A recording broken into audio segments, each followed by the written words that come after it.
Plastic surgery जो है वो बेसिकली आपकी फॉर्म की सर्जरी का नाम है। ऐसे कौन-कौन से कंडीशंस हैं जो कि अब प्रोसीजर के बाद जिनको फिक्स किया जा सकता है, जो कि आज से 5 या 10 साल पहले नामुमकिन था?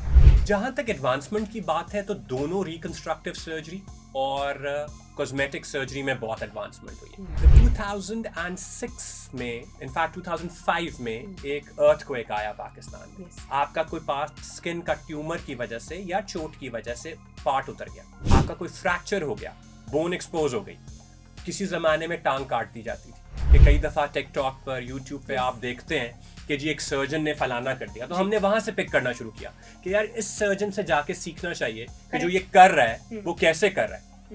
और मुझे लगता है कि इससे ज़्यादा सैटिस्फाइंग फीलिंग नहीं होती किसी सर्जन के लिए कि एक बच्चा जो कि पैदा हुआ था विद अ डिफेक्ट और वो एक नॉर्मल लाइफ गुजार रहा है जस्ट बिकॉज कुछ लोगों ने इस फील्ड को एज एन एक्सपर्टीज लिया और बहुत मेहनत की। अस्सलामुअलैकुम, this is Nabiha Ejaz. Welcome to my podcast. दोस्तों, आज के पॉडकास्ट में आपकी मुलाकात एक बहुत ही ख़ास मेहमान से करवाने वाले हैं जो कि अपनी फील्ड में बहुत ही एक्सपर्ट हैं। प्रोग्राम में आज हम बात करने वाले हैं उन लोगों के हवाले से जो अपने वज़न से बेहद परेशान हैं और वो कौन-कौन से प्रोसीजर्स करवा सकते हैं। प्रोग्राम में आज हम बात करने वाले हैं ख़वातीन के हवाले से जो कि अपनी एजिंग को लेकर बहुत परेशान हैं, तो वो कौन से प्रोसीजर्स करवा सकती हैं। फिलर्स, बोटॉक्स किन ख़वातीन के लिए, किन लोगों के लिए, मॉमी मेकओवर क्या है और कितना एक्सपेंसिव है। इस हवाले से बात करेंगे। हमारे साथ जनाब इन कॉन्वर्सेशन है doctor Mohammad Shiraz Raza. He is associate professor of plastic surgery. Doctor साहब, thank you so much for joining us in our program. सबसे पहले तो मैं आपसे जानना चाहूंगी कि प्लास्टिक सर्जन से कॉस्मेटिक सर्जन का जो आपका ये सफ़र है, ये कैसे हुआ? अस्सलाम वालेकुम नबिया, थैंक वालेकुम यू सो मच अस्सलाम। फॉर हैविंग मी जी, इट्स एन ऑनर। नबिया, मैं as a plastic surgeon was never my dream. मैंने कभी प्लास्टिक सर्जरी या सर्जरी सोचा नहीं था कि मैं करूँगा। लाइक एवरी यंगस्टर मैं भी चाहता था कि सारी उम्र अमेरिका में रहूँगा, इंजॉय करूँगा। डॉक्टरी भी इसीलिए की क्योंकि वीज़े लग जाते थे। So when I went to US, चला गया मैं वापस, तो मैं I am the only son of my parents. So I thought कि नहीं, मुझे वापस आना चाहिए, अपने पेरेंट्स के पास रहना चाहिए। And when I came back तो अल्लाह की तरफ से मुझे एक मेंटोर मिल गए मेरे हॉस्पिटल के अंदर। And he was a vascular surgeon, लेकिन उन्होंने डिसाइड किया कि नहीं शराज, तुम्हें प्लास्टिक सर्जन बनना चाहिए।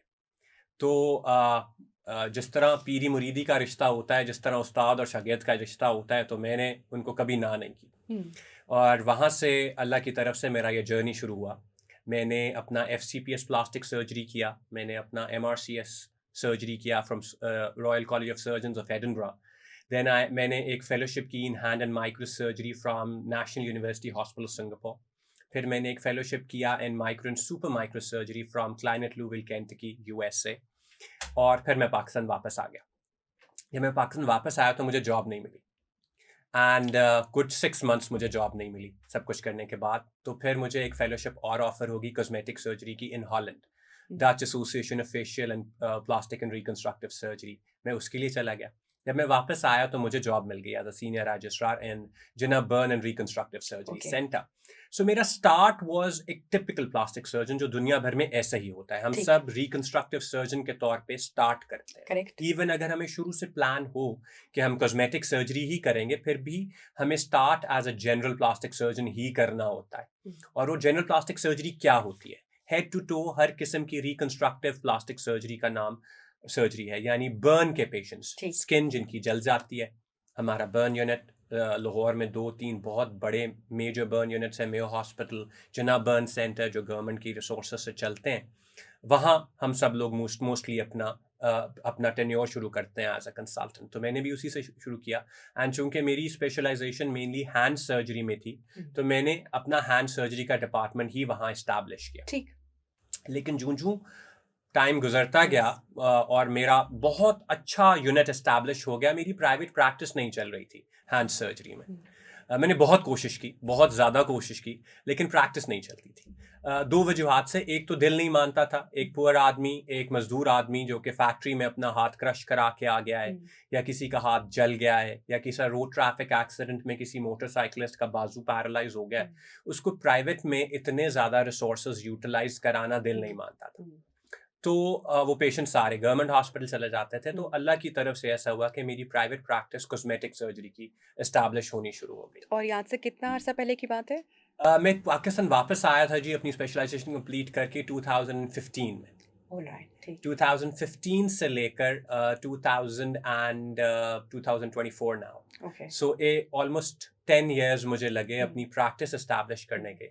और अब लास्ट 5 ऑड इयर्स से मेरी सारी प्रैक्टिस कॉस्मेटिक सर्जरी। हुँ, सो ये अल्लाह का डिसीजन था। हुँ, एंड फिर जब मेरी प्रमोशन होती चली गई तो मुझे ऐसे डिपार्टमेंट में मूव करना पड़ा जहाँ वो रिसोर्सेज नहीं थे जो मेरे लिए माइक्रो सर्जरी हुँ, के लिए इम्पोर्टेंट होते। हुँ, तो मैं अपने आप को बहुत अंडर यूटिलाइज्ड और यूजलेस फील करता था। हुँ, सो आई थॉट कि फाइनली अगर अल्लाह मियाँ ने यही डिसाइड किया है मेरे लिए कि मुझे कॉस्मेटिक सर्जन ही बनना है। हुँ, और तब तक मैं ये रियलाइज कर चुका था कि लोगों की मदद करने के लिए इवन कॉस्मेटिक सर्जरी भी छोटा प्लेटफॉर्म नहीं है, यस, बल्कि बहुत इंपॉर्टेंट यस, प्लेटफॉर्म है। वो हम आगे बात करेंगे तो आपको एग्ज़ैक्टली, रियलाइज होगा कि ये कितना बड़ा और इम्पोर्टेंट काम है जो कि हम लोग कैरी फॉरवर्ड करते यस, हैं। यस, तो बस फिर आहिस्ता आहिस्ता अब आपके सामने हूँ। Now I am the president of association of aesthetic surgery of Pakistan this year. That's amazing. And अब मेरी practice is almost 100% and cosmetic yes, surgery. जो डॉक्टर साहब ने बात की जो कि हम प्रोग्राम में आगे चलकर इन डिटेल हम उन प्रोसीजर्स को हम डिस्कस करेंगे। और ट्रस्ट मी कि I have met few people जो कि अपने वेट लॉस के जिन्होंने प्रोसीजर्स करवाए और उनकी लाइफ बदल चुकी है, यू नो। और वो अपने डॉक्टर्स को और उन लोगों को जिन्होंने उनको एडवाइस किया कि आप ये करें, वो कहते हैं कि हमारी दुनिया बदल चुकी है। आई एम श्योर कि आप भी इन सारी इन एक्सपीरियंसेस को देखते होंगे और आपको भी आपकी जो खुशी का लेवल है वो और तरह का होता होगा। अच्छा डॉक्टर साहब, अगेन हमारी ऑडियंस के लिए प्लास्टिक सर्जरी क्या है और एस्थेटिक फर्क क्या है? लेकिन नबिया मुझसे अगर आप पूछें तो कोई फ़र्क नहीं। हम्म, इसलिए क्योंकि प्लास्टिक सर्जरी जो है वो बेसिकली आपकी फॉर्म की सर्जरी का नाम है। फॉर्म से मुराद ये है कि आपके head to toe skin soft tissue bone जो आपके स्ट्रक्चर को बनाता है। इंटरनल ऑर्गन्स होते हैं, उनका ट्रीटमेंट हार्ट स्पेशलिस्ट करता है, लंग स्पेशलिस्ट करता है, लिवर जनरल सर्जन वो करते हैं। लेकिन जो बज़ाहिर फॉर्म है उसमें कोई प्रॉब्लम आ जाए हम्म, एक्सीडेंट की वजह से, okay, बर्न की वजह से, हम्म, किसी ट्रॉमा की वजह से, इंडस्ट्रियल इशू की वजह से, या मौरूसी तौर पर पैदाइशी तौर पर बच्चे पैदा होते हैं, क्लेफ्ट होता है, लिप कटे हुए होते हैं, तालू कटे हुए होते हैं, और बहुत सारे प्रॉब्लम करेक्ट, होते हैं, उंगलियां जुड़ी हुई होती हैं, ठीक, हाथ होते ही नहीं है। ठीक। तो ये सब चीजें प्लास्टिक सर्जरी में आती हैं। डॉक्टर साहब, ये सारे जिन कंडीशंस का आपने ज़िक्र किया और इसके अलावा मैं चाहूँगी हमारे देखने वाले जिनको शायद इनके नॉलेज में नहीं होगा, ऐसे कौन-कौन से कंडीशंस हैं जो कि अब प्रोसीजर के बाद जिनको फिक्स किया जा सकता है, जो कि आज से 5 या 10 साल पहले नामुमकिन था? नबी मैं पहले उसी को एक्सप्लेन करता हूँ कि करेक्ट, आगे से कॉस्मेटिक सर्जरी वाला पार्ट। सो बेसिकली सारी फॉर्म का नाम प्लास्टिक सर्जरी है। ओके। उसमें से हुँ, अगर आप देखें, मैंने पहले ही कहा कि अगर किसी वजह से कोई प्रॉब्लम हो गया है पैदाइशी तौर पर या ट्रॉमा या हुँ, बर्न की वजह से, तो आप उसको रैंडमली प्लास्टिक सर्जरी या रिकंस्ट्रक्टिव सर्जरी कह दीजिए। ठीक। लेकिन अगर कोई प्रॉब्लम नहीं है हुँ, बट आप किसी चीज से हैप्पी नहीं, हुँ, आपको अपनी आईब्राउज की शेप पसंद नहीं है, आपको अपनी नोज की शेप पसंद नहीं है, फेस की कुछ अपीयरेंस नहीं है, या एज के साथ चेंजेस डेवलप होना शुरू हो गई हैं, हुँ, या मदरहुड के साथ मदर्स जो हैं उनकी बॉडी चेंज हो जाती है, hmm, they give their children so much कि हुँ, बॉडी चेंज हो जाती है, हुँ, सेल्फ कॉन्फिडेंस अफेक्ट होने लग हुँ, जाता है। ये सब चीजें जो किसी बीमारी के पैराए में नहीं आती, हुँ, लेकिन जिसकी वजह से इंसान अपनी जात से हैप्पी नहीं होता, हुँ, उनके ट्रीटमेंट को कॉस्मेटिक सर्जरी कहते हैं। वो भी ठीक। अगेन हेड टू टू है, हेयर ट्रांसप्लांट से लेकर Botox, hmm, threads, and then उसके बाद नॉन सर्जिकल और सर्जिकल, ये सब कॉस्मेटिक। ठीक। ये सब चीजें कॉस्मेटिक सर्जरी हैं। हुँ, जहां तक एडवांसमेंट की बात है तो दोनों रिकंस्ट्रक्टिव सर्जरी और कॉस्मेटिक सर्जरी में बहुत एडवांसमेंट हुई है। हुँ, ठीक है, ना सिर्फ दुनिया में, पाकिस्तान में भी yes. Evolution has been that way. जहां भी कंपटीशन होता है वहां एक हेल्दी एनवायरनमेंट पैदा होता है और इम्प्रूवमेंट आती ही आती है। हुँ, 2006 में, इनफैक्ट 2005 में हुँ, एक अर्थक्वेक आया पाकिस्तान में। यस। ठीक है, बहुत बड़ा डिजास्टर था, हुँ, प्रॉबली हिस्ट्री का सबसे बड़ा डिजास्टर था। बट एक लिहाज say that was a miracle for plastic surgery. That was the time जब पाकिस्तान में माइक्रो सर्जरी स्टार्ट हुई। हुँ, माइक्रो सर्जरी क्या होती है? ऐसी सर्जरी जो माइक्रोस्कोप के अंडर होती है। सो उसका उसका जो होराइजन है वो इतना ब्रॉड है, यानी कि आपकी पूरी टांग कट गई, आपका पूरा हाथ कट गया, आप माइक्रोस्कोप के नीचे ब्लड वेसल्स और नर्व्स और हर चीज को जोड़ सकते हैं। हम्म। आपका कोई पार्ट स्किन का ट्यूमर की वजह से या चोट की वजह से पार्ट उतर गया, आप उसको माइक्रो वेसल यानी स्मॉल ब्लड वेसल्स को रिपेयर करके उसको वापस लगा सकते हैं। ठीक। आपका कोई फ्रैक्चर हो गया, बोन एक्सपोज हो गई, किसी जमाने में टांग काट दी जाती थी, हम्म। कोई जरूरत नहीं टांग काटने की, बोन फिक्स करें और आप कहीं से भी एक जगह से दूसरी जगह वो किया जा सकता है। ठीक। ये एडवांसमेंट बहुत बड़ा ब्रेक थ्रू था और हम्म। इस वक्त Pakistan I think one of the leading countries है इन माइक्रो सर्जरी। बहुत सारे हमारे टीचर्स और बहुत सारे सीनियर्स और इंटरनेशनल कंसल्टेंट्स को इसका क्रेडिट जाता है। इसी तरह कॉस्मेटिक सर्जरी जो है उसमें भी बहुत एडवांसमेंट्स आई, दुनिया में बहुत एडवांसमेंट्स थी। हमने रियलाइज किया कि हमारी पॉपुलेशन को वो मिलना चाहिए, जबकि उसके लिए चाहिए क्या था, सिर्फ एक्सपर्टीज चाहिए। सो हमने एक पूरा एक प्लान बनाया, एक एसोसिएशन बनाई, इंक्लूडिंग माई सेल्फ, खुद हमने शुरू किया कि हमने दुनिया ट्रैवल करना शुरू किया, हमने पिन पॉइंट करना शुरू किया। आपसे पहले भी बात हो रही थी कि कई दफ़ा टिकटॉक पर, यूट्यूब पे आप देखते हैं कि जी एक सर्जन ने फलाना कर दिया, तो हमने वहां से पिक करना शुरू किया कि यार इस सर्जन से जाके सीखना चाहिए कि जो ये कर रहा है वो कैसे कर रहा है। और फिर वन बाय वन हमने वो ट्रैवल करना शुरू किया, वहां से जाके सीखना शुरू किया, उन लॉजिस्टिक्स को वापस लाए। और अगर आप पिछले 5 साल में डिफरेंस देखें लेवल ऑफ कॉस्मेटिक सर्जरी तो बहुत ज्यादा है, बहुत ज्यादा। ठीक है, इसी तरह हम आगे चलते हैं। हमने कॉस्मेटिक की भी बात कर ली, हमने माइक्रो की भी बात कर ली। एक जो मैंने बात की जो कि पेरेंट्स के लिए बहुत इंपॉर्टेंट होती है, वो होता है ये जो क्लेफ्ट पैलेट और लिप होते हैं। ठीक है, ये बच्चे स्कार हो जाते थे फॉर लाइफ, हमेशा के लिए। ठीक है, लेकिन जो इसको लोगों ने इसको डेडिकेटेडली लेना शुरू किया और बच्चों को 3 months ऑफ एज से लेकर 16 years ऑफ एज तक ट्रीट करना शुरू किया और प्लान किया कि इनके इस साल पे ये सर्जरी होगी, वो होगी। अब ये इतने नॉर्मल लुकिंग लोग होते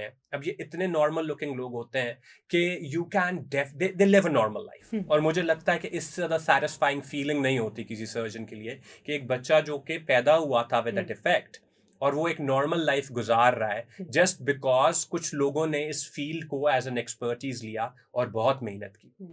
finally, last but not the least, एक और चीज जो हमारे लिए बहुत ट्रबलसम होती है और विंटर्स आ रहे हैं तो और भी हो जाएगी, वो है Burns, cylinder Burns, fire Burns, chemical Burns.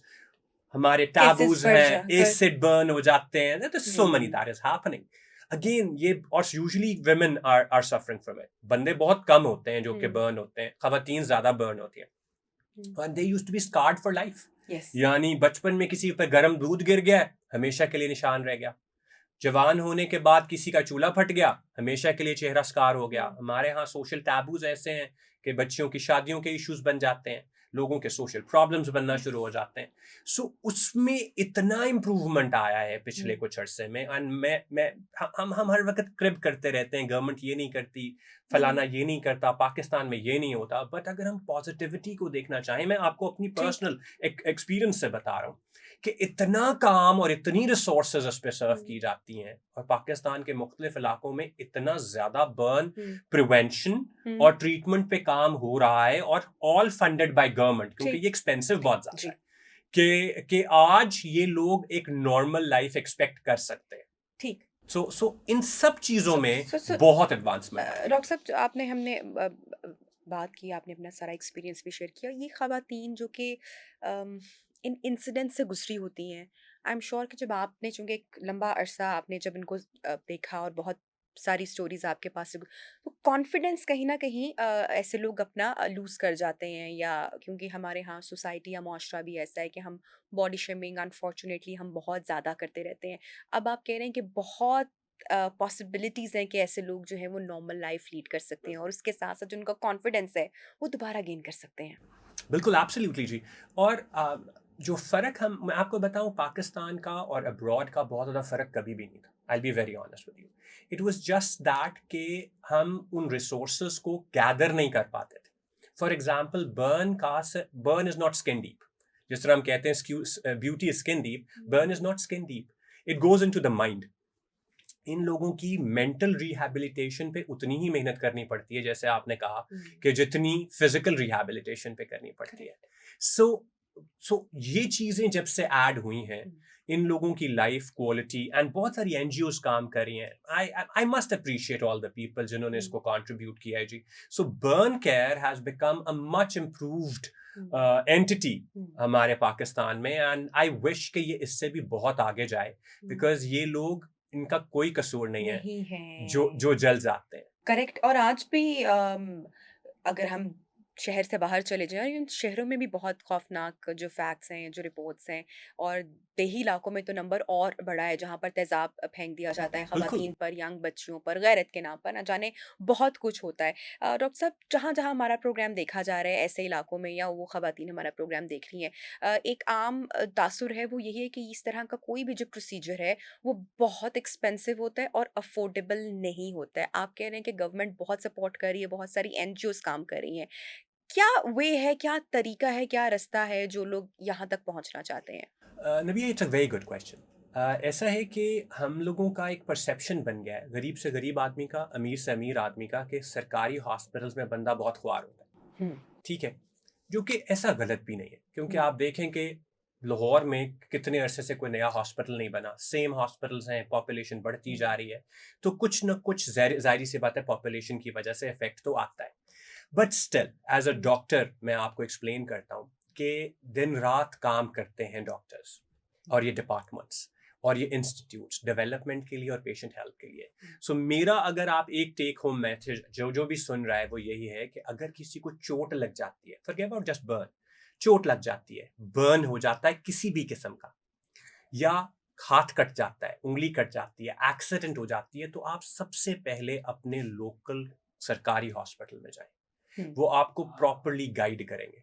ठीक ठीक है, है, वो फर्स्ट एड प्रोवाइड करेंगे और आपको नेक्स्ट टर्शरी केयर हॉस्पिटल में शिफ्ट कर देंगे, जिस ओके। तरह लाहौर में मेयो हॉस्पिटल है, जिन्ना हॉस्पिटल है, and hmm, all these things. Hmm, so rather than कि आप कहीं भी ना जाएं और फिर इंतजार करें कि हम किसी को प्राइवेट में दिखा लें, हुँ, उससे इन चीजों के लिए आई स्टिल बिलीव, और मैंने ये सब कुछ देखा है होते हुए, हुँ, कि government hospitals are the best resource hmm, emergency treatment के लिए. अभी भी पूरी दुनिया में जी मैं दावा कर सकता हूँ कि इमरजेंसी का पाकिस्तान से बेहतर रिस्पॉन्स कहीं नहीं होता. उन मुल्कों में जहां बहुत ज्यादा एक्सपेंडिचर है, वहां को आप कंपेयर मत करें कि हुँ, वहां आपको कितनी लिफ्ट मिलती है. हुँ, लेकिन अदर देन दैट, रिसोर्सेज में रहते हुए जितना फ्री ट्रीटमेंट और जितना अच्छा ट्रीटमेंट पाकिस्तान के टर्शरी केयर हॉस्पिटल्स की इमरजेंसी में होता है, मैं नहीं मानता कहीं होता है. हुँ, ठीक है। डॉक्टर साहब, अब बिफोर गोइंग टू प्रोसीजर्स, हम मैं चाहूँगी कि आप थोड़ा-सा, अगर हम लाइफ़स्टाइल के हवाले से बात कर लें, क्योंकि हमने मोमी मेकओवर के ऊपर भी बात करनी है, हमने वेट लॉस प्रोसीजर्स के हवाले से भी बात करनी है। हम इन सब चीज़ों की तरफ तो जाते हैं, लेकिन हम अपना लाइफ़स्टाइल बेहतर नहीं करते हैं। जिस पे आई बिलीव कि बात करना बहुत ज़रूरी है। आई एम श्योर आपके पास से बहुत सारे पेशेंट्स ऐसे आते होंगे जो एक्सरसाइज नहीं करना चाहते होंगे, जो अपना खाने में मॉडिफिकेशन नहीं लाना चाहते होंगे, जो अपनी लाइफ को डिसिप्लिन नहीं करते होंगे, लेकिन शायद उनको ईजी लगता है कि हम एक प्रोसीजर करवा लें। सो सबसे पहले, how important is to change your life, अगर आप चाहते हैं कि आप फ्रेश दिखें, आप यंग दिखें, आपका वज़न नहीं बढ़े, और if you have gone through to any surgery या प्रोसीजर, उसके बाद उसको मेंटेन भी करना है। आई एम श्योर ये गाइडलाइन आप सबको देते होंगे। तो लेट्स टॉक अबाउट लाइफ़स्टाइल। भैया, मैं आपसे क्वेश्चन करता हूँ. हुँ, इन लास्ट 20 ईयर्स, आप तो हुँ, खैर छोटी हैं बहुत, लेकिन इन लास्ट 20-25 ईयर्स आपके ख्याल में ऐसी क्या चीज़ है जो कि हाउस होल्ड चीज़ बन गई है, जो कि बड़े के हाथ में भी है, छोटे के हाथ में भी है, बच्चे के हाथ में भी है. आपको मुझे अपने अपने बेटे को खाना भी खिलाना हो तो उसके हाथ में देना पड़ता है. एब्सोल्युटली। क्या है? Mobile phone? Mobile phone. Yes. So basically जी, लाइफस्टाइल मॉडिफिकेशन में अगर सब हमें जिसने सबसे ज़्यादा नुकसान पहुंचाया, मुझे लगता हुँ, है health wise and morally as well, वो है smartphones, yes. Smartphone and tablets. और हुँ, बचपन से ही हम दे देते हैं, बचपन से ही हम करना शुरू कर देते हैं. देखें, अल्लाह का बनाया हुआ हर कानून बहुत अच्छा है, हुँ, बहुत खूबसूरत है, एब्सोल्युटली. अल्लाह ने रात सोने के लिए बनाई है और दिन काम करने के लिए बनाया. हम रात को सोते हुए ना अपने हाथ में मोबाइल पकड़ हुँ। लेते हैं. ठीक है, हमें लगता है कि हमारा टाइम वेस्ट ना हो, जितनी देर तक मैं सोता नहीं हूँ मैं कुछ करता रहूँ, देन वी कीप जो चेकिंग, यस। हम जो कुछ भी वो उसमें हो वो मैं करता रहूँ. देखें, बात ये होती है कि स्लीप का एक साइकिल है. स्लीप का साइकिल ये है कि पहले आपको हल्की नींद आती है, फिर डीप नींद आती है, या। फिर आप हल्की नींद में आते हैं और फिर आप जाग जाते हैं. ठीक है, जब हम अपने ब्रेन को इतना एक्टिव रखते हैं तो हम डीप स्लीप में जा ही नहीं पाते, हम वो लाइट वाली स्लीप में ही रहते हैं, तभी हम सुबह उठ के कभी फ्रेश नहीं होते अगर टाइमली सो भी जाए। सो सबसे पहला लाइफस्टाइल मॉडिफिकेशन अगर मुझसे कोई पूछे तो वो है स्लीप साइकिल, ओके। क्योंकि अल्लाह मियाँ ने कुछ हार्मोन्स एंड कुछ न्यूरोट्रांसमीटर्स, दिमाग के एंजाइम्स जो हैं, हार्मोन्स हैं, वो दिन के वक्त बनाने प्रोड्यूस करने का रखा है सिस्टम, और कुछ रात का रखा हुआ है। Correct. और जब वो इफेक्ट हो जाता है साइकिल, और उसकी सबसे बड़ी वजह ये मोबाइल फोन्स हैं, एंड देन हमने लेट सोना शुरू कर दिया है, हम रात को टीवी देखते रहते हैं और जो कुछ भी हम करते हैं। सो पहला लाइफस्टाइल मॉडिफिकेशन भी है, अगर मुझसे कोई पूछे तो दैट इज स्लीप साइकिल। आप आजकल बच्चियों में देखती हैं वो ओबेसिटी कितनी ज्यादा हो गई है, बॉडी हेयर कितने ज्यादा हो गए हैं। बहुत कुछ अर्सा पहले आप अपनी मदर से कभी पॉलीसिस्टिक ओवेरियन डिजीज का सुना भी नहीं होगा, ठीक है जी। इसमें ये सब चीजों का रोल है कि हम सही वक्त पे सो नहीं रहे, हमारा सर्केडियन रिदम नहीं काम कर रहा, हमारे हार्मोन्स बनाने वाले ऑर्गन्स उस लिहाज से एडजस्ट नहीं हो रहे, हमारे थायराइड, हमारे सारे हार्मोन्स का balance of so main culprit is bad sleep. Main culprit is not following the nature, whatever that is, ठीक है जी। नबी पाक सल्लल्लाहु अलैहि वसल्लम की लाइफ को अगर हम फॉलो करें, आप कभी बीमार नहीं होंगे। रात को सोएं, सुबह अर्ली उठें, वो जो सुबह का टाइम है वो मोस्ट प्रोडक्टिव होता है, आप सोशली भी देख लें, वो करें।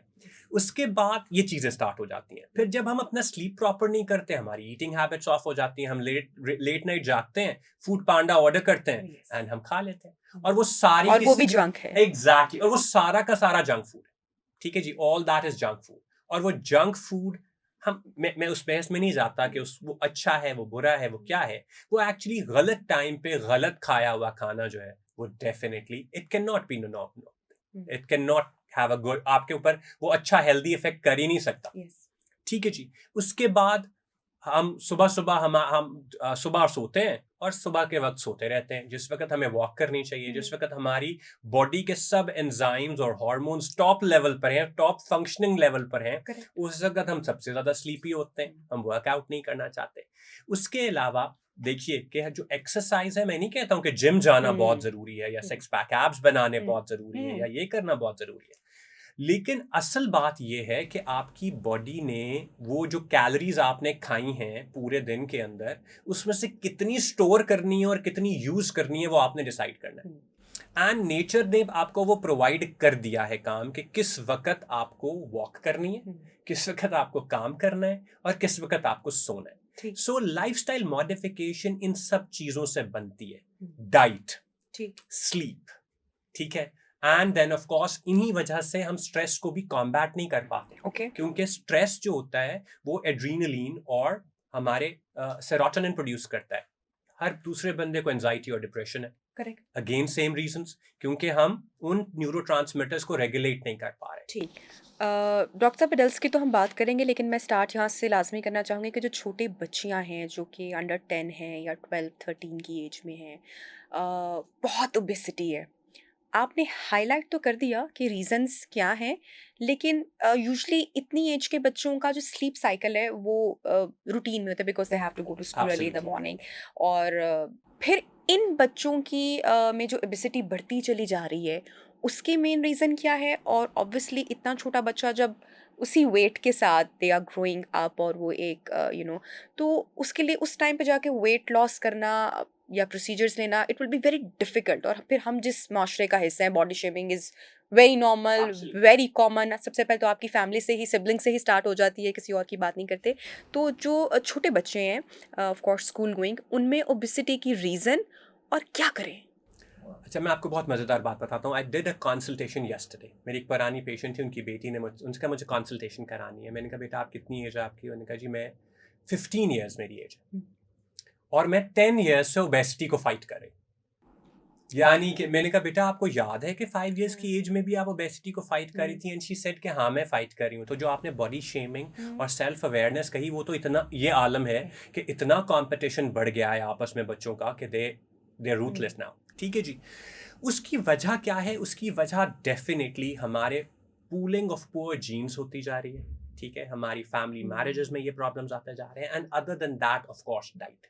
जो जंक है, जो जंक फूड है वो, इसमें कोई शक नहीं कि जी मैं अभी भी ये मानता हूँ कि आप बहुत ज़्यादा, सिर्फ एक छोटी पॉपुलेशन है गुजरांवाला के नज़दीक की जो कि खाकर भी मोटे हो सकते हैं, बट मोस्टली लोग जो इतने मोटे हो जाते हैं वो अपने मेटाबॉलिक इफेक्ट्स और जेनेटिक्स की वजह से ही होते हैं। इट्स जस्ट दैट कि पेरेंट्स को बहुत जल्दी इस पॉइंट पे आना पड़ेगा to give them proper diet. For example मैं अपनी बेटी की बात करता हूँ कि मेरी बेटी जो है वो जब उठती है शील हैव न्यूटेला, शील हैव अ शुगरी ड्रिंक।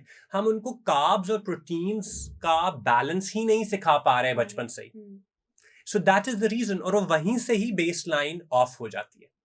ठीक है, एंड बाकी चीजें जो हमने ऑलरेडी डिस्कस की। So no doubt at the end of the day balance diet and discipline of workout. हमारे जमाने में बड़े बड़े स्कूल हुआ करते थे, एक ग्राउंड का चक्कर लग जाता था तो पूरी एनर्जी पूरी हो जाती थी। Now the schools are very small, classes के अंदर ही जो कुछ थोड़ा बहुत खेल लेते हैं बच्चे वो खेल लेते हैं, and rest is play stations और ये सारी चीजें। तो आई थिंक लाइफस्टाइल मॉडिफिकेशन बहुत शुरू से शुरू होना चाहिए, नॉट सिर्फ कि जब बच्चे ग्रोन अप हो जाए और खुद सेल्फ अवेयर हो। पेरेंट्स को उससे बहुत पहले से शुरू कर देना। ठीक है, अब डॉक्टर साहब हम बात कर लेते हैं एडल्ट्स की, जो हमारे एज ग्रुप में फॉल करते हैं उन लोगों की बात कर लेते हैं। वो कौन लोग हैं जिनको आप समझते हैं, जो आपको सुन रहे हैं, कि अगर ऐसे लोग सुन रहे हैं प्रोग्राम, अगर उनके ऐसे सिम्टम्स हैं, अगर वो इस सर्टेन वेट पे हैं, तो उनको फ़ौरन से पहले, अगर वो चाहते हैं कि उनकी लाइफ दोबारा पूरी चेंज हो जाए, तो वो आके प्रोसीजर करवाएं, और कौन सा करवाएं?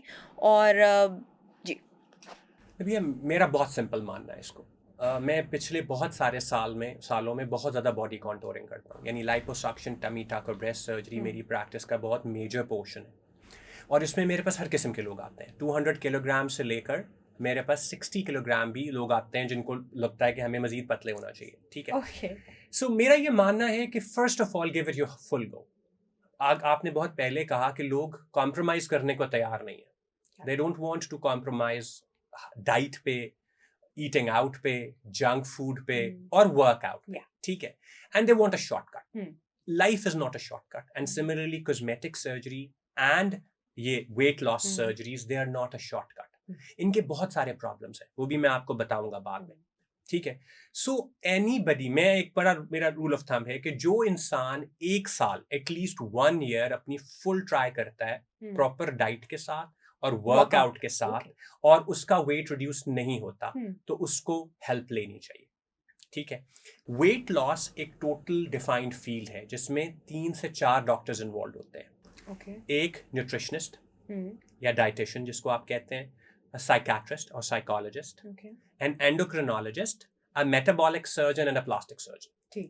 ठीक है जी, इन सब को मिल को उसको प्लान बना के देना है, because at the end of the day the whole idea is feel good, कि उसको आपने फील गुड कराना है कि वो अपनी सोसाइटी के लिए और अपने आप के लिए वो ही बिकम्स अ गुड सिटीजन, वो अपने आप को अच्छा फील करे। मोटापे में आपको मैं बताऊं बहुत सारे लोग बहुत हैप्पी भी होते हैं, इट्स जस्ट दैट कि वो लोगों के अंदर, लोग उनको एक्सेप्टेंस आ जाती है, बेसिकली वो खुद को वैसे एक्सेप्ट कर लेते हैं। लेकिन the whole idea is more than health. The idea is कि वो अपने आप को भी, उनको फील होता है कि यार चलो अब मैं हो गया हूँ मोटा तो ठीक है, वो गिव अप कर देते हैं।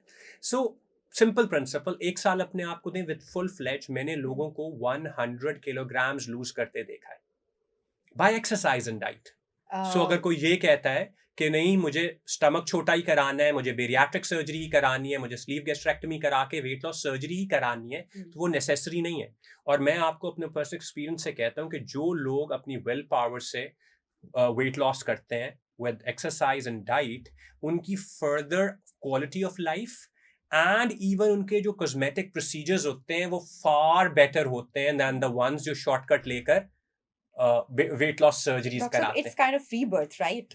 Absolutely. So what are the baby steps, if I ask you, ऐसे लोग जो कि जिन्होंने 100 kg फॉर एग्जांपल आपने बताया कि अपना वेट लॉस किया और आप कर सकते हैं, और at least you should give yourself an year, एक साल अपने आप को दें, तो वो बेबी स्टेप्स क्या हैं अगर हम उनको गाइड करें, जो लोग हमें सुन रहे हैं, कि ऐसे लोग जो प्रोग्राम देख रहे हैं, अच्छा फ्रॉम वेयर टू स्टार्ट, तो वो पहला कदम क्या उठाएं? पहला कदम इज स्टार्ट्स हियर, कि वो डिसाइड कर लें कि मुझको वेट रिड्यूस करना है, इट्स और मुझे खुद करना है। ठीक है, और वो लेट गो ना करें, एंड एवरी डे लाइफ वो अपना डिसिप्लिन करें। जो बातें हमने ऑलरेडी की, स्लीप साइकिल, डाइट सबसे पहले वो रेगुलेट करने की ज़रूरत है, जिसमें कोई एक भी वीक मोमेंट या एक भी वो चीट डे ना आए। when you really want to lose, discipline is the key. And उसके बाद workout is very very very important, क्योंकि वर्कआउट का मकसद एक्चुअली वेट लॉस नहीं है।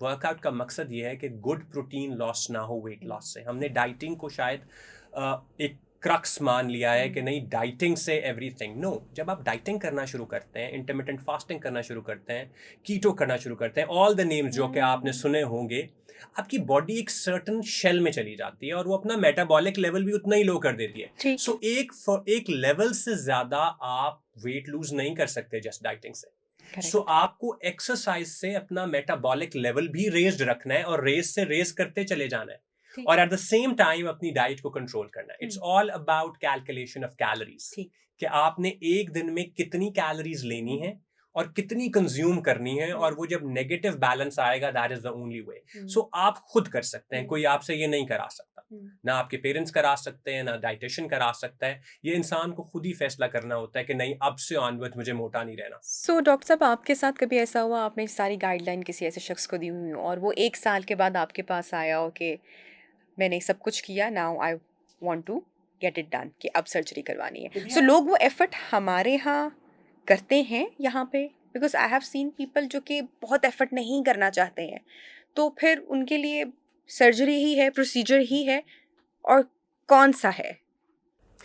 नबिया, मेरे पास बेसिकली, क्योंकि हर किस्म के पेशेंट्स आते हैं ना, हर किसी को ये पता नहीं होता कि कौन क्या करता है। मैं बेसिकली वेट लॉस सर्जन नहीं हूँ, मैं मेटाबॉलिक सर्जन भी नहीं हूँ। मैं बेसिकली बॉडी कॉन्टोरिंग कर सकता हूँ, यानी कि मैं बॉडी को शेप दे सकता हूँ। उसको पतला इंसान ने खुद करना है और मैंने उसको बॉडी कॉन्टोरिंग के हवाले से कि क्या है, जो लोग देख रहे हैं उनको पहले हम बता देते हैं कि ये बेसिकली क्या है और किन लोगों के लिए है। देखिए, बात यह है कि जब भी कोई इंसान अपनी सारी एफर्ट करके किसी भी तरह, चाहे मेटाबॉलिक सर्जरी से, चाहे वेट लॉस करके, या इन जनरली भी अपना लाइफस्टाइल मेंटेन करके अपना एक ऑप्टिमम वेट अचीव कर लेता है, एंड देन उसको लगता है कि नहीं, मैं ड्रेसिंग करता हूं तो वो अच्छी नहीं जचती, मेरा पेट निकलता है, मेरी साइड्स निकलती हैं, किसी के बाजू बड़े होते हैं, इन सब चीज़ों को एक शेप देना, ऐसी कॉन्फ़िगरेशन देना कि आप जैसी ड्रेसिंग चाहें आप वो कर सकें और उसमें अच्छे लगें, उसको बॉडी कॉन्टोरिंग कहते हैं। इसमें लाइपोसक्शन आता है, टमी टक आता है, बटक लिफ्ट्स आता है, थाइज लिफ्ट आता है, ब्रेकियोप्लास्टीज आती है, इवन फीमेल्स में ब्रेस्ट आता है।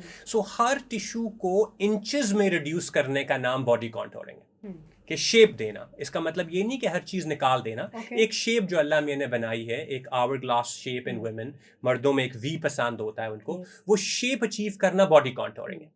और आम तौर पे बॉडी कॉन्टोरिंग कभी मोटे लोगों में की नहीं जाती, इट्स अ कॉन्ट्रा इंडिकेशन। सो उनको पहले नॉर्मल वेट पे लाना एक प्रोसीजर है। सो अगेन, इसीलिए मैंने कहा कि ये पूरा टीम वर्क है। सो हम मेटाबॉलिक सर्जन को भेज देते हैं, एंड एनीबडी जिसका भी बॉडी मास इंडेक्स, यानी कि वेट, उसके जो एक खास हाइट है, उसके लिहाज से वेट एक खास लेवल से ज्यादा है। आमतौर पे मेरी नजर में 30 to 35 से ज्यादा, नॉर्मल बॉडी मास इंडेक्स 20 होता है। टिल 30 लाइपोसक्शन को पुश करके हम body contouring plus weight reduction कर सकते हैं, लेकिन 30 से ऑनवर्ड्स बॉडी कॉन्टोरिंग पॉसिबल, क्योंकि possible is a wrong word, मैं आपको इफेक्टिव नहीं होती। उससे ऑनवर्ड्स दे नीड हेल्प, उनको एंडोक्रिनोलॉजिस्ट की हेल्प चाहिए, चाहे वो कोई ना कोई इंजेक्शन से, हार्मोन मैनेजमेंट से उनका वेट रिड्यूस करने की कोशिश करें, लाइफस्टाइल मॉडिफिकेशन से करने की कोशिश करें, एक्सरसाइज से करें। फिर भी नहीं होता तो मेटाबॉलिक सर्जन्स होते हैं। मेटाबॉलिक सर्जन्स जो होते हैं वो बेरियाट्रिक सर्जन्स होते हैं, जो स्टमक को या छोटा कर देते हैं, बाईपास कर देते हैं। इस तरह वो फिजिकल मैथड्स यानी एनाटॉमिकल मैथड से कर देते हैं, जिससे वेट रिडक्शन होता है। बट ये सर्जरीज भी विदाउट साइड इफेक्ट्स नहीं है। इसीलिए मैं सबको यही कहता हूं कि 1 साल जरूर कोशिश कर लें रिड्यूस करने की, विद योर फुल एफर्ट, चोरी वाली एफर्ट नहीं, पूरी वाली एफर्ट। अगर फिर भी वर्क नहीं करता तो जरूर जाएं बेरियाट्रिक सर्जरी की तरफ, लेकिन उससे पहले नहीं। सो जो मैं करता हूँ, दैट इज, आप समझे, चेरी ऑन द टॉप होती है, कि इंसान सब कुछ अचीव कर ले, लेकिन थोड़ी स्किन सैगी हो गई है। अब जो बंदा 100 किलोग्राम या इवन 30 किलोग्राम लूज करेगा, स्किन सैगी होगी। उस स्किन को रीशेप करना कि वो अपनी मर्जी का ड्रेसिंग कर सके, अपनी मर्जी के सूट पहन सके, ड्रेसअप पहन कर सके, वुमेन जो है वो अपनी ड्रेसिंग कर सकें, eastern wear, western wear, that is body contouring, जो कि कॉस्मेटिक सर्जरी में आती है। ठीक है डॉक्टर साहब, आपने ज़िक्र किया कि ये सारे जो प्रोसीजर्स हैं इनके कुछ साइड इफ़ेक्ट्स भी हैं। आई रियली वांट कि अगर हम उसको भी वन बाय वन डिस्कस करें। वैसे आजकल लोग काफ़ी होमवर्क करके आते हैं और अपनी रिसर्च करके आते हैं, लेकिन मैं चाहती हूँ कि हमारे प्लेटफॉर्म से भी लोग अवेयर हों और उनको मैक्सिमम जो इन्फॉर्मेशन है वो गैदर कर सकें। अच्छा डॉक्टर साहब, अब हम बात कर लेते हैं, जैसा कि मैंने प्रोग्राम के इंट्रो में बात की थी कि एंटी एजिंग लाइफस्टाइल की भी हमने बात की, और ख़वातीन इस हवाले से बड़ी कॉन्शियस होती हैं। बहुत सारे प्रोसीजर्स जो हैं वो अभी हो रहे हैं जिनमें बोटॉक्स और fillers they are number one, कि ये आपके जितने भी रिंकल्स हैं बेसिकली ये उसके लिए बेस्ट हैं। आई वुड लाइक कि आप ज़रा डिटेल में हमारी जो ऑडियंस है उनको बताएं कि कौन सी प्रोसीजर किसके लिए है, कौन लोग फिलर्स करवाएं, कौन लोग बोटॉक्स करवाएं, and the main difference between two of them of course. देखिए, एजिंग क्या है? एजिंग ये है कि हम एक ख़ास एज के बाद हमारी बॉडी जो है वो डाउनवर्ड स्पाइरल हो जाती है और सब टिश्यूज़, बोन हमारी रिज़ॉर्ब होने लग जाती है, छोटी होने लग जाती है, टिश्यूज़ शॉर्ट होने लग जाते हैं, फैट कम होने लग जाती है फेस से एंड ऑल दीज़ थिंग्स। हम बेसिकली जो रिंकल्स होते हैं जी, मेरा ये मानना है, आई माइट बी रॉन्ग, और बहुत सारे एस्थेटिक फिजिशियंस मुझसे नाराज़ भी हो जाएँगे ये सुनकर, कि मेरा ये मानना है कि रिंकल्स एक डिफेंस मैकेनिज़्म है। एंटी एजिंग के लिए एक डिफेंस मैकेनिज्म है। फॉर एग्जांपल, जब बोन छोटी हो जाती है और आईब्राउज नीचे आने लगती हैं, तो मसल्स जब उसको पुल करने की कोशिश करते हैं तो रिंकल्स बन जाते हैं, एंड हम उसको बोटॉक्स कर देते हैं क्योंकि हमें रिंकल्स पसंद नहीं है, हालांकि एक्चुअली वो एक डिफेंस मैकेनिज्म है। इसी तरह जो हमारी लाफ लाइंस बनती हैं वो बहुत क्लियरली हंस हंस के बनती हैं, बिकॉज वो लाफ लाइंस है। यानी दैट मीन्स कि हमने एक बहुत खूबसूरत लाइफ गुजारी है, हम हंसते रहे हैं, हम रोते रहे हैं, हमने सब एक्सप्रेशंस दिए हैं, और वो लाइंस बन जाती हैं, बट हमें वो बुरी लगती हैं। ठीक है जी, वो इसलिए बनती हैं because of expressions, end of course कि जब आहिस्ता आहिस्ता सैगीनेस होती है तो मसल्स ओवर एक्टिव हो जाते हैं ताकि वो हर चीज को लिफ्ट करके रख सके।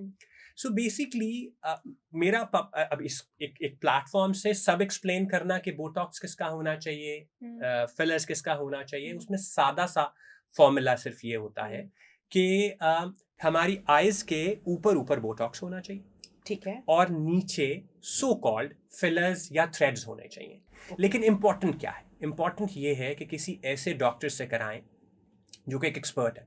ओह नबी, यस, आपको भी पता होगा कि यस। आजकल saloons, and I have nothing against it, जो ट्रेन है, नहीं, जो वी जो शुड सब टॉक कुछ अबाउट करें, हाँ इट। जी, हाँ। लेकिन सैलून्स पे बोटॉक्स हो रहा है। और it's not just in Pakistan, मैं बार बार इसलिए रिपीट करता हूँ क्योंकि मेरे पास सबसे ज्यादा कॉम्प्लिकेशन ऑफ फिलर्स आप इमेजिन नहीं करेंगे, इवन फ्रॉम लॉस एंजलिस आते हैं, from from Harley street London आते हैं कि जी फलानी जगह से हमने फिलर कराया था, नेक्रोसिस हो गया, टिंडल इफेक्ट हो गया। तो हर जगह पे ये कॉन्सेप्ट है कि जरूरी नहीं है कि डॉक्टर्स करें। तो मैं उस डिबेट में नहीं जाऊंगा, मैं सिर्फ ये कह रहा हूं कि आप किसी भी एक्सपर्ट से कराएं जिसको इन चीजों का आइडिया हो। हमारे यहाँ कहा जाता है, हमें सिखाया जाता है कि आप ऐसा प्रोसीजर ना करें जिसकी कॉम्प्लिकेशन आप हैंडल नहीं कर सकते। सो that is my only problem with salons, के वो इनकी, क्योंकि बोटॉक्स एक दफा हो गया वो रिवर्सेबल नहीं है, वो 6 मंथ्स तक उस खातून को या उस बंदे को उसी के साथ कैरी फॉरवर्ड करना ये पड़ेगा। डॉक्टर साहब अंडर आई भी हो रहा है, बोटॉक्स हर इंजेक्ट जगह कर किया रहे जा हैं, रहा है, बहुत बहुत सारी चीजें बट जी। यू सेड कि ये आपके हाँ, आईज दिस के। Is a classical teaching, okay. लेकिन जो एक्सपर्ट होते हैं, हम इवन माई सेल्फ, के हम लोग उसको थोड़ा सा बेबी बोटॉक्स और मॉड्यूलेशन ऑलराइट। करने के लिए इधर उधर यूज कर सकते हैं, लेकिन उसके लिए इस सारे स्ट्रक्चर की अंडरस्टैंडिंग बहुत जरूरी है। डॉक्टर साहब, एक सवाल, is it a ever ending game?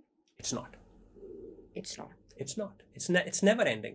सो ये आपने डिसाइड करना है। मुझे लगता है कि ये सबसे इंपॉर्टेंट पॉइंट इस टॉक का ये है कि किसको कराना चाहिए और किसको नहीं कराना चाहिए, एग्जैक्टली, एग्जैक्टली। बजाय ये कि कहाँ समटाइम होना चाहिए। मैं जब क्योंकि we are surrounded by people जो कि दे आर इनटू प्रोसीजर्स, और we are meeting doctors like you, and we get really inspired and we get really impress कि इतना अच्छा यहाँ पे काम हो रहा है।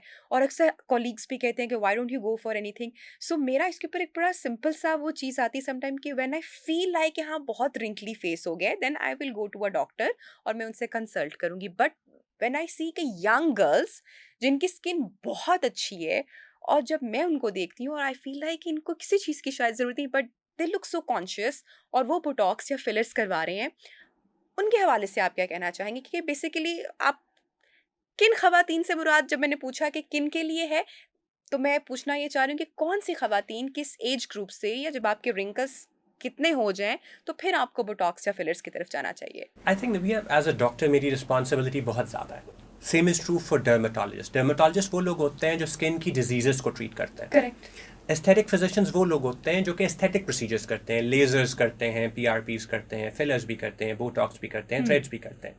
हमारे ऊपर बहुत ज़्यादा जिम्मेदारी है. हमारे में इतना कॉन्फिडेंस होना चाहिए टू से नो टू पीपल कि नहीं, आपको ज़रूरत नहीं है, क्योंकि बहुत बड़ा प्रॉब्लम है, बहुत बड़ा डिलेमा है, बिकॉज जब बिजनेस इन्वॉल्व हो जाता है तो मुश्किल हो जाती है लोगों के लिए. So coming back to your question, कब कराना चाहिए? जब आपको खुद लगे कि मुझे कराना चाहिए. That is a simple answer. And then आपका एस्थेटिक फिजिशियन इतना ऑनेस्ट हो कि वो कहे कि नहीं, आपको कराना चाहिए या नहीं कराना चाहिए. पीयर प्रेशर एक बहुत बुरी चीज़ है कि मेरी क्लासमेट ने कराया और मैं अब 50 की हो गई हूँ तो मुझे करा लेना चाहिए. No, age is just a number. अब डॉक्टर साहब, अगर मुझे ज़रूरत नहीं है और मैंने प्रोसीजर ले लिया, देन व्हाट? कुछ भी नहीं. There is nothing to it. But then आपका वही आपके पास सवाल, will it ever end? No. Then you have gotten in, आप एक ऐसी रेस में शामिल हो गई हैं व्हिच विल नॉट एंड. क्योंकि जब उसका इफेक्ट खत्म होगा तो आप उससे 6 months या 1 year ओल्डर होंगी एंड कुछ चेंजेस और एडेड होंगी और आप फिर कराती रहेंगी. सो मैं ये नहीं कहता हूँ कि अर्ली स्टार्ट करना चाहिए, लेट स्टार्ट करना चाहिए. जो चीज़ आपको फील होती है कि मुझे ये प्रॉब्लम है, आप जाएं, कंसल्ट करें एक्सपर्ट से. अगर वो कहता है कि इसको ठीक होना चाहिए तो ज़रूर कराएं. अगर वो कहता है ये ठीक हो सकता है, ज़रूर कराएं.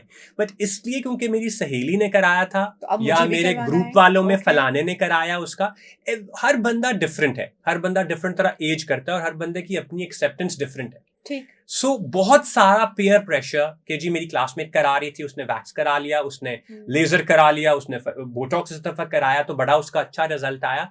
अगर आपको जरूरत नहीं है या आपको महसूस नहीं होता कि आपको कोई प्रॉब्लम है तो बिल्कुल नहीं होना चाहिए. So it's a never ending thing. ठीक है, ये रिस्पॉन्सिबिलिटी आपके अपने ऊपर आती है, आपके पेरेंट्स के ऊपर आती है कि वो आपको गाइड करें कि यार वेट अ लिटिल. एंड उससे कहीं ज्यादा एस्थेटिक फिजिशियंस पे आती है कि उनको पता होना चाहिए कि कहाँ हम उनको बाउंड्री ड्रॉ करनी है कि नहीं, अभी नहीं, कम बैक इन 20 years. ठीक है. अच्छा डॉक्टर साहब, अब प्रोग्राम का चूंकि हमारा लास्ट पार्ट है तो हम ज़रूर जिक्र करना चाहेंगे. एक टर्म आजकल बहुत यूज़ हो रही है, that is called mommy makeover. तो उसमें वो ख़वातीन जो चाइल्ड बर्थ के एक प्रोसेस से गुजरती हैं और उसके बाद ऑब्वियसली वी ऑल नो एक नेचुरल प्रोसेस होता है, लेकिन उसमें ख़वातीन की बॉडी वैसी नहीं रहती है जैसी एक यंग गर्ल की या एक जो कि मदर नहीं है उनकी बॉडी होती है. ख़वातीन बड़ी कॉन्शियस भी हो जाती हैं, डिफरेंट चीज़ें भी करती रहती हैं, वज़न घटाने की भी होता रहता है, लेकिन बॉडी में ड्रास्टिकली चेंजेस आते हैं. ख़वातीन को स्ट्रेच मार्क का इशू हो जाता है, बॉडी सैगी हो जाती है. मॉमी मेकओवर में कौन-कौन से प्रोसीजर्स होते हैं और सेफेस्ट है? ओके, लास्ट क्वेश्चन का पहले आंसर करता हूँ. Safest, yes. कॉस्मेटिक सर्जरी का प्रिंसिपल ये है कि अगर किसी प्रोसीजर में 1% भी कॉम्प्लिकेशन रेट रिपोर्ट हो जाए तो वो अबैंडन कर दिया जाता है. क्योंकि ये बीमारी का इलाज नहीं है तो इसको ज़रा भी रिस्की नहीं होना चाहिए. So answering your question, cosmetic surgery safe होती है? It has to be. उसको 100% सेफ होना होता है, नंबर 1. नंबर 2, आपने एक बड़ा अच्छा एक्सप्लेन किया, लेकिन उससे ज़्यादा मैं इसको एक्सप्लेन ये करता हूँ कि हमारे यहाँ, स्पेशली हमारे यहाँ, इंटरनेशनली भी होता होगा, लेकिन हमारे यहाँ मदर्स अपनी वो लाइफ के वो 10-15 years अपने बच्चों को दे देते हैं. ठीक है, उससे पहले वो कैसी थी, दे फॉरगेट दैट. पहले उनको फीड करना, फिर उनको स्कूल के लिए प्रिपेयर करना, फिर उनकी पढ़ाई करनी, उनका ब्रॉटअप करना. बाय द टाइम वो उस स्टेज से गुजर जाते हैं, इंडिपेंडेंट हो जाते हैं, एंड देन सडनली मदर्स के ऊपर ये यहाँ होता है कि ये तो मैं वो क्या हो गई हूँ और मैं कैसी थी पहले से. सो उनका this is mommy makeover. Mommy makeover means ये कि उनका वो कॉन्फिडेंस वापस लाना जो एक गर्ल से एक वुमनहुड में एंटर होकर जो कुछ लूज होता है. This is mommy makeover. ठीक है जी, mommy makeover. It was always possible, but उसको समझ हमें जरा बेटर आ गई. ठीक है. सो मॉमी मेकओवर एक्चुअली एक प्रोसीजर नहीं है. मॉमी मेकओवर डिपेंड करता है कि किसको क्या है. फॉर एग्जांपल, जो हमारी बहुत स्लिम लड़कियां होती हैं, दे गेट प्रेग्नेंट, तो उनकी स्किन बहुत लूज हो जाती है, स्ट्रेच मार्क्स बहुत ज्यादा हो जाते हैं, उनको टमी टक चाहिए होता है क्योंकि वो एक्स्ट्रा स्किन निकलेगी तो वो शेप में वापस आएंगी. कुछ खवातीन बहुत ज्यादा वेट गेन कर देती हैं. आपको पता है हमारे यहाँ तो जो मदर्स होती हैं और सास होती हैं वो तो देसी घी खिला खिला के कि जी बच्चा बड़ा हेल्दी पैदा हो, वो वेट बहुत गेन कर देती हैं. जब वो वेट लूज भी कर देती हैं तो स्किन सैगी हो जाती है, बटक सैगी हो जाती है. सो बेसिकली हर वो पार्ट जो एक खातून को अपने आप के बारे में अच्छा लगने से रोकता है, उसकी करेक्शन मॉमी मेकओवर में इंक्लूडेड है. स्टार्टिंग फ्रॉम आर्म्स, बाजू ढिलक जाते हैं या बहुत मोटे हो जाते हैं. मोटे हो जाते हैं, लाइपोसक्शन की जा सकती है. ढलक जाते हैं, एक्स्ट्रा स्किन निकाली जा सकती है so that they can start wearing the dresses they want to wear. ठीक है, हमारी बहुत सारी बच्चियाँ वो एंड बहनें वो ड्रेस नहीं पहन पाती जो वो पहनना चाहती हैं। ठीक है जी, ब्रेस्ट सैगी हो जाते हैं फीड करने के बाद। पहले इंक्रीज होता है वॉल्यूम, फिर रिड्यूस होता है, फिर इंक्रीज होता है, रिड्यूस होता है, ब्रेस्ट बहुत सैगी हो जाते हैं। ठीक है जी, ढिलक जाते हैं, जो कि बहुत एक कॉमन प्रॉब्लम है। और हमारे हमारे यहाँ एक ये सोशल टैबू भी है, तो हम उसको डिस्कस भी नहीं कर पाते। ठीक है, उसके लिए uplifting is included, tummy tuck included होता है, एट टाइम्स बटक्स बहुत सैगी हो जाते हैं, थाइज डिफॉर्म हो जाते हैं, शेप हो जाते हैं, हम जीन्स नहीं पहन पाते, इवन ट्राउजर्स नहीं पहन पाते। इन सब पार्ट्स को, इवन फेस पे, कि अगर आपने बहुत गेन करके लूज किया है तो कई दफ़ा जॉ लाइन डेफिनेशन खत्म हो जाती है, सैगीनेस हो जाती है। सो एनी पार्ट जो कि एक खातून को अपना आप बहुत बूढ़ा और आउट ऑफ फॉर्म दिखाता है, उसको मोर टुवर्ड्स गर्लिश तरफ लेके जाने का नाम है मॉमी मेकओवर। ठीक है, उसके लिए ऑफ कोर्स आई थिंक मेरे एज अ प्लास्टिक सर्जन कहना शायद बहुत ही आसान है, लेकिन मुझे लगता है कि ये एक बहुत बड़ी सर्विस है। बिकॉज जिस तरह ये खवातीन उसके बाद अपनी लाइफ में वापस आती हैं, बेटर वाइफ्स बन जाती हैं, बेटर मदर्स बन जाती हैं, बेटर सोशल पर्सनालिटीज बन जाती हैं, तो आई थिंक मेरे इट्स वेरी क्लोज टू। अच्छा डॉक्टर साहब, लास्ट क्वेश्चन और इसका शॉर्टली आंसर कि ये जो प्रोसीजर्स का हम जिक्र करें, मॉमी मेकओवर और अदर का तो हमें टाइम नहीं मिला, लेकिन मुझे साथ साथ पूछना चाहिए था, इसकी क्या कॉस्ट है इन पाकिस्तान? कॉस्ट डिपेंड करती है जी, इट ऑल डिपेंड्स कि आप कितना प्रोसीजर कर रहे हैं। सो इट और इस पे भी डिपेंड कर रहा है कि आप कैसी फैसिलिटी में करा रहे हैं। तो आप स्टार्ट कर सकते हैं 3 to 4 लाख रुपीस से स्टार्ट हो जाता है, एंड करने वाले 20 लाख तक भी जाता है, 2 to 3 मिलियंस तक भी चला जाता है। इट ऑल डिपेंड्स कि आप क्या क्या यूजेबल यूज कर रहे हैं, कोई इम्प्लांट्स यूज कर रहे हैं कि नहीं, ऑपरेशन थिएटर टाइम कितना है। Of course cosmetic surgery inexpensive नहीं है, लेकिन वन वे और अनदर, मैं अब इसको वाइंड अप करूंगा ये कहने के बाद कि स्टिल मुझे बहुत अच्छी लगती है पाकिस्तान की ये बात कि स्टिल एक एवरेज इंसान की रीच में कॉस्मेटिक सर्जरी है, जो कि वेस्ट में आपको नहीं मिलती। So I am very happy for that. और डॉक्टर शिराज जैसे अगर केपेबल और लाइक डॉक्टर आपके पास हो, तो फिर तो आपको आंखें बंद करके मेरे ख्याल से कोई सर्जरी करवा लेनी चाहिए। Thank you so much doctor Shiraz for joining us in our programme. Time खत्म हो रहा है प्रोग्राम का, अपना फीडबैक हमारे साथ लाजमी शेयर कीजिएगा। अल्लाह हाफिज।